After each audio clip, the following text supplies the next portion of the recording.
Hello everyone and welcome back to Prodigal Overland. My name's Brad. If you're new here, welcome. In today's video, we're going to be reviewing this 2021 Jeep Gladiator that we recently purchased. And I'm going to be talking about some of the complaints that I had read about or seen on YouTube prior to purchasing this. Things like seating space, ride comfort, steering. I'm also going to look at the soft top we've got on this and see how loud it is inside, both when we're at rest and when we're driving, things of that nature. Today is a super windy day, so it should be a good day to test this soft top out. So, with that said, let's get going.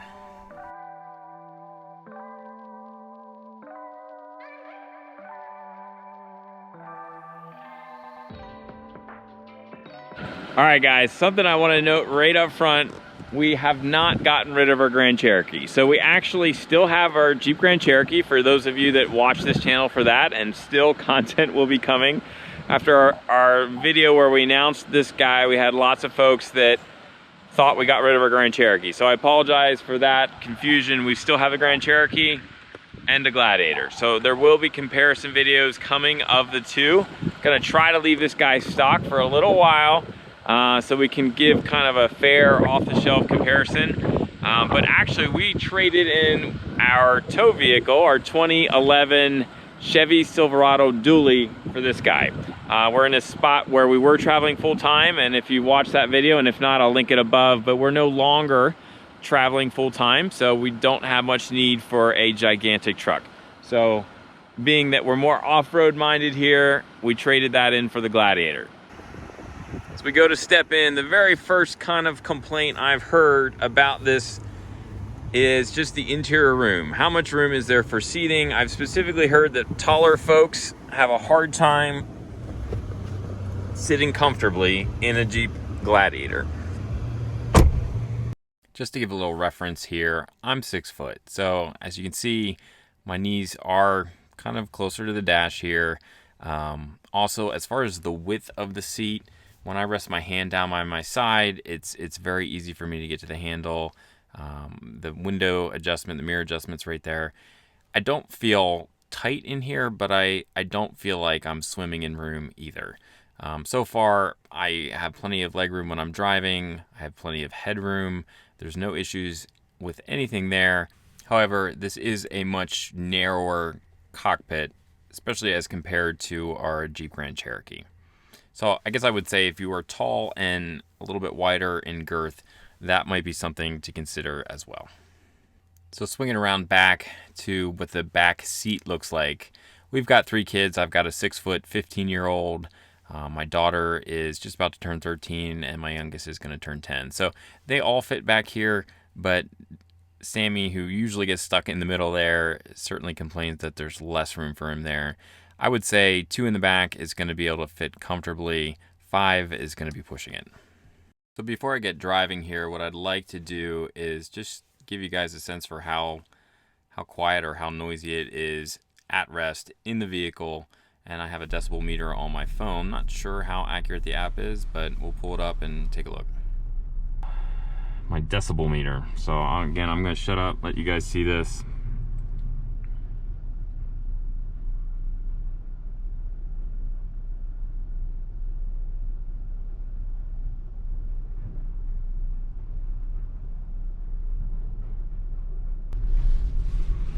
So what I want to do with this drive test, like I said, is get a sense.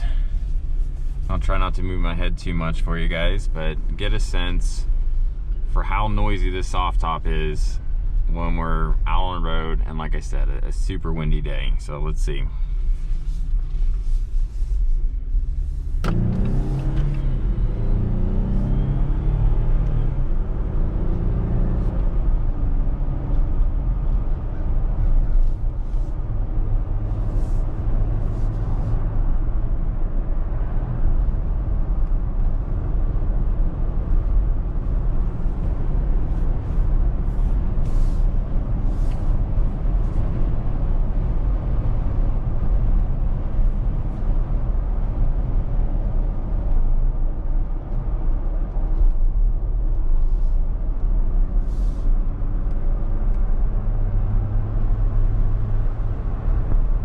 about 50 miles an hour.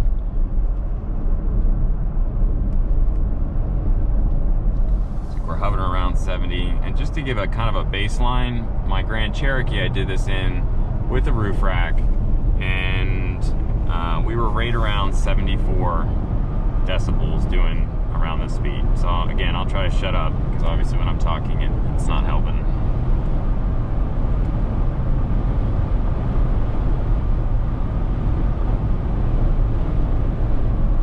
Here's 60. So that app is saying it's comparable to a vacuum cleaner.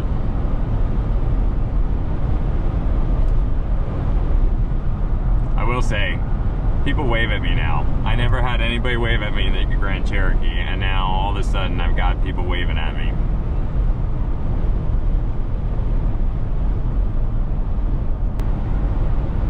Alright, here's a little straightaway, so we're going to try to see what we can get going here.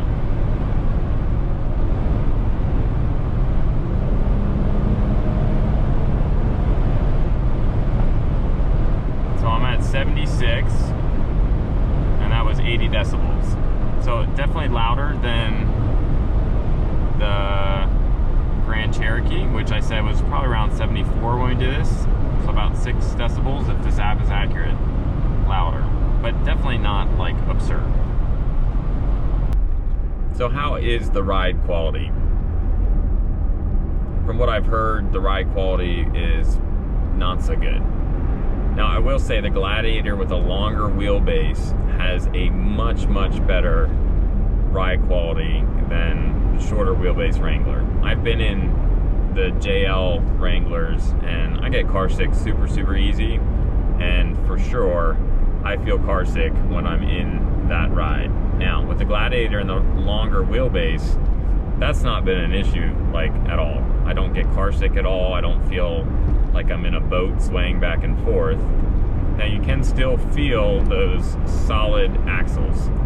So what happens on one side of the wheel, so if you hit a divot or a pothole on your passenger side, you're gonna feel that on the driver's side too, because everything's tied together with the solid axles. So the overall on-road ride quality is not as good as our Grand Cherokee, but it's also not terrible. I mean, I honestly feel like for solid axles, solid front and rear axles, the suspension is very, very good. I mean, I don't mind driving this thing at all on the roads. Another big complaint that kind of goes along with handling is that the steering on the Gladiators and the Wranglers is kind of sloppy, where it's hard to see where you're at, that sort of thing. Honestly, coming from a 2011 Chevy Silverado dually to driving this truck handles like a race car as compared to that truck. So it's definitely perspective. It does not handle, the steering is not as crisp as our Grand Cherokee, but for a solid axle truck, I think it handles wonderfully. All right, let's talk acceleration.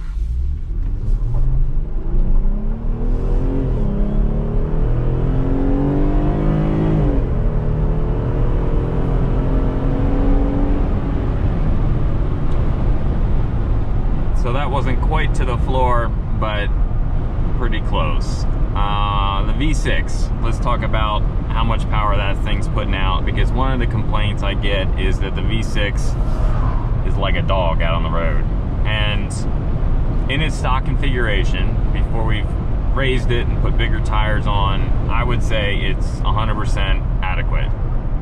It's not enough to throw me back in the seat like we can with our Hemi-equipped Grand Cherokee, but I certainly have never been in a situation where I feel like, man, it's not giving me enough acceleration.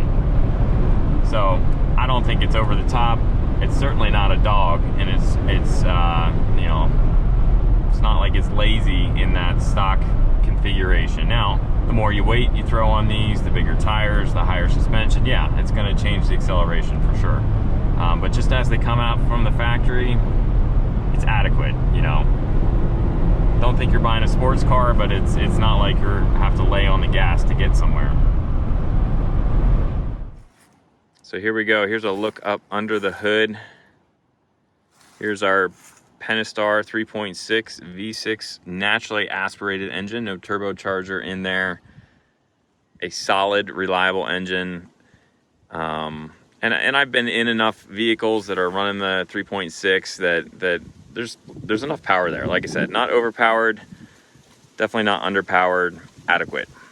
There's also, if you feel the desire to wreck your manufacturer's warranty, you can put, these are engines that can be supercharged and you can get all the horsepower you want out of them, but obviously you're going to lose your manufacturer's warranty if you do that. But just a solid engine that's got all the adequate power you should need. As far as reliability, these Pentastars, if you take care of them, can easily go 200,000 to 300,000 miles. So just a super reliable, long-lasting engine. And like I said, they've been around for about 11 years or so. I was initially considering the diesel, which will also, a diesel engine should easily go 300,000 miles. But with the reliability of these and for how long they're around and not have to mess with all the extra issues with the diesel, we decided to go this way.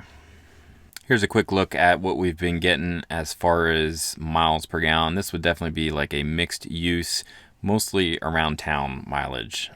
We've got about 800 miles on this thing so far, and we're averaging 17.3 miles per gallon. Another concern with some of the soft tops is just, insulation. How chilly do these things get? As you can see, it's 39 degrees. I will say that these have a obnoxiously, not obnoxious, but the heaters on these things are ridiculous. You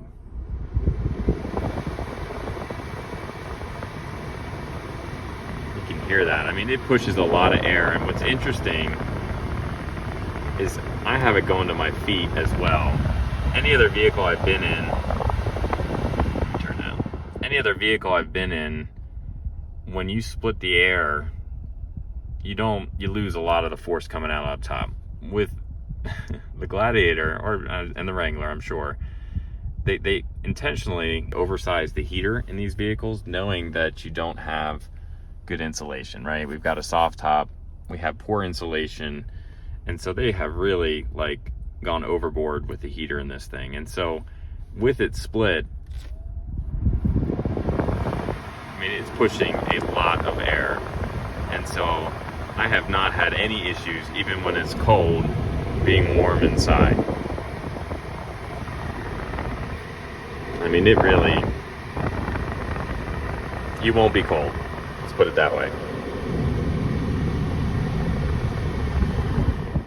So let's talk stock headlights. If you do not get the LED headlights, get ready for some crappy lighting. It just is. It's terrible. They're halogen lights, but they honestly remind me of my first vehicle, which was a Chevy Cavalier, but just not good at all, especially when we were rolling around with premium lights on the Grand Cherokee. So as you can see down here, what I've already done is put LED lights in the fog lights and up top, and that we put the Sylvania LEDs up top. Fairly simple swap, and man, did that make a world of difference. So you don't need to get the premium lighting. I think the premium lighting is going to cost you over $1,000.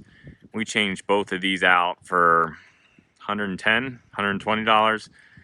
So you definitely can change the lights out. Not too hard to do, but that was my first official modification on this. All right, guys, I hope you enjoyed this video. I hope it was helpful. Like I said, this was more of an on-road, kind of what's most common complaints about the Jeep Gladiator. So hopefully if you're in the market for one or you're thinking about it, this helped a bit with that. So far, I've been very happy with this truck, for sure. A lot of my concerns with ride comfort, steering, and really the soft top. I hadn't really seen a good review on the soft top on how loud or not loud that is.